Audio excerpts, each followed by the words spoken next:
I purchased these bare root clematis flowering vines back in spring of 2008.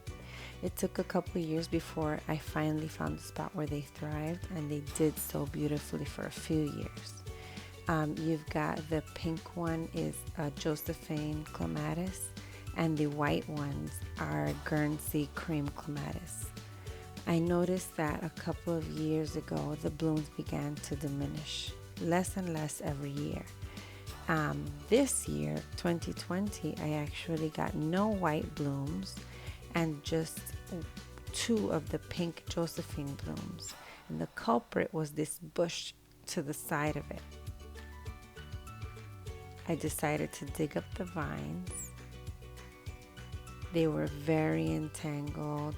It turned out that the roots of that evergreen shrub that was located to the left of the vines had become so tangled up with the clematis roots that the clematis vines were actually competing with this hardy evergreen. And that was the reason for them not doing so well the past couple years. So as terrifying as it was to dig up this clematis vine, I went ahead and I did it. Took 3 hours. Finally, I got 8 plants out of them. This is when I had just planted them into their new temporary home. They did not look good at first. I was very worried. I was not seeing any signs of growth. I continued to water. I continued to, just monitor them. And I just waited.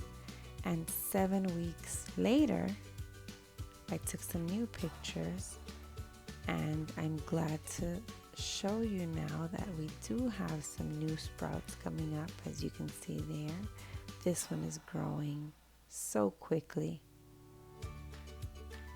And so is this one.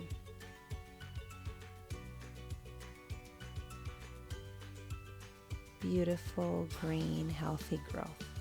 I can't wait to see what happens next spring. I'll definitely update the video.